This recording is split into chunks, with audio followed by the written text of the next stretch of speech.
Olá, amigos, tudo bem? Se você perguntar a um espanhol com mais de 40 anos de idade, de qualquer região do país, qual o maior goleiro de todos os tempos, a resposta não será Lev Yashin, mas sim o nome do nosso doutrinador eterno de hoje. O maior guardião da história da meta espanhola, Ricardo Zamora. Ricardo Zamora Martínez nasceu no dia 14 de fevereiro de 1901, em Barcelona, na Espanha. Jogava como goleiro. O pai da futura lenda queria a todo custo que seu filho fosse médico igual a ele. Por isso, o jovem Ricardo foi matriculado em uma faculdade de ciências médicas. Porém, para desgosto de seu pai, jamais se interessou pelos livros e por anatomia. O negócio de Ricardo Zamora era mesmo futebol, esporte que começou a se interessar por intermédio de seu colega e vizinho, Ahmed Pacan. E como se diz, uma vez picado pelo mosquito do futebol, isso nunca mais sairá de seu sangue. Em 1916, o garoto teve a sua primeira chance num clube grande, o Espanhol, muito graças ao seu desempenho no Clube Universitário da Catalunha. Zamora jogou por aproximadamente 3 anos no Clube Azul e Branco, teve boas atuações e chegou a conquistar um campeonato catalão na temporada 17-18. Mas desentendimentos com a diretoria, bem como uma nova pressão de sua família, o levariam a deixar o Espanhol e voltar à faculdade em Condal. Mesmo estudando, Ricardo não deixava o futebol de lado e ainda se encontrava com os amigos para jogar. Em 1919, a paixão novamente fora mais forte do que tudo e Zamora aceitou um convite do Barcelona para voltar ao esporte. Agora o goleiro blaugrana se sentia realizado, jogando em um dos maiores clubes de seu país, fazendo o que mais amava. Só faltava mesmo o primeiro título pelos culés, e ele viria. Na temporada 19-20, Zamora e seus companheiros conquistariam o Campeonato da Catalunha, o que foi o seu segundo troféu como profissional.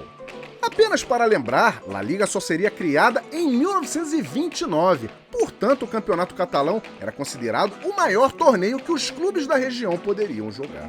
Além do campeonato catalão, após uma vitória por 2-0 sobre o Athletic Bilbao, o Barça conquistaria a Copa do Rei da Espanha, a primeira no currículo do goleiro. Graças aos títulos e às performances, Zamora começaria a ser conhecido em toda a Espanha por sua segurança e por ser um dos primeiros goleiros do mundo a saltar em cruzamentos para tirar a bola com os punhos e saírem divididas com os cotovelos, uma artimanha que o salvava de encontrões mais bruscos. Além disso, o goleiro era extremamente ágil e salvava bolas quase impossíveis.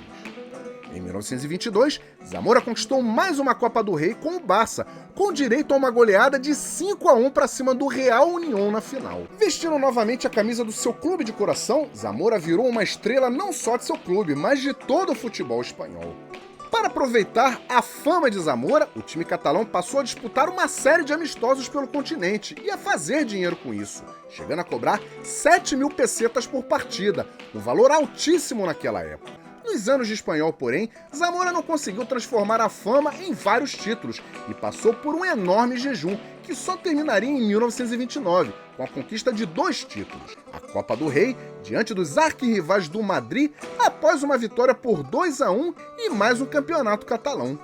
O interessante é que ninguém tinha noção de que no ano seguinte, Zamora estaria vestindo o uniforme do time da capital espanhola. A transferência de Zamora para o Madrid em 1930 foi algo astronômico na época. O clube madrilenho pagou 150.000 pesetas pelo jogador, um valor tão absurdo que podia comprar times inteiros da Espanha. Mas o clube merengue sabia muito bem o que estava fazendo. Foi com Zamora que o time saiu da fila e dominou o futebol espanhol naquele início dos anos 30, com um elenco muito forte, a começar pelo goleiro catalão. Na temporada 31-32, o Madrid venceria seu primeiro campeonato espanhol e de forma invicta, com 10 vitórias e 8 empates em 18 jogos, com 37 gols marcados e apenas 15 sofridos. Entre julho de 36 e abril de 39, a Espanha passou por um dos capítulos mais negros e tristes de toda a sua história, graças a uma guerra civil entre republicanos e nacionalistas. Centenas de milhares de pessoas morreram, e ao término do conflito começaria o duro regime do ditador Francisco Franco, que perduraria 36 anos.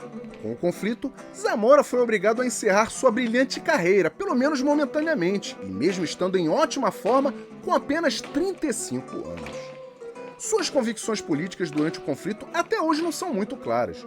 A divulgação de sua morte, ainda naquele ano, pelo lado republicano foi usada como uma verdadeira propaganda a favor dos nacionalistas, partidários do general Franco. Para provar que o arqueiro ainda estava vivo, uma milícia republicana colocou ele numa prisão modelo, onde Zamora sobreviveria apenas jogando futebol em algumas exibições públicas. Após ter sido solto, Zamora se exilou brevemente na Argentina, cuja embaixada na Espanha havia intercedido pela sua libertação. E posteriormente foi para a França, por onde abandonou a aposentadoria e atuou como jogador-treinador no Nice entre os anos de 1936 até 1938, quando houve o último canto do cisne e Ricardo Zamora deixou os campos e se tornou a maior lenda da história do futebol espanhol. Pela seleção espanhola, sua primeira convocação ocorreria apenas em 1920, para a disputa dos Jogos Olímpicos da Antuérpia, na Bélgica. Atuando ao lado de grandes nomes do futebol espanhol, Zamora participou da brilhante campanha da seleção espanhola na medalha de prata olímpica, que foi até durante várias décadas o maior título da seleção espanhola.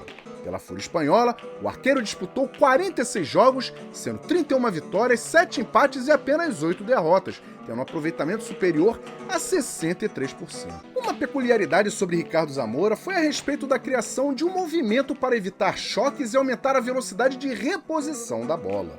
Essa manobra foi batizada como La Zamorana. Ela devolvia a bola com enorme força, velocidade e precisão para o contra-ataque. Valeu, amigos, por terem assistido ao nosso vídeo. Tomara que vocês tenham gostado. Se você gostou, deixe seu joinha, se não for inscrito, se inscreva e ative o sino das notificações. Abraços a todos, até o próximo vídeo e tchau!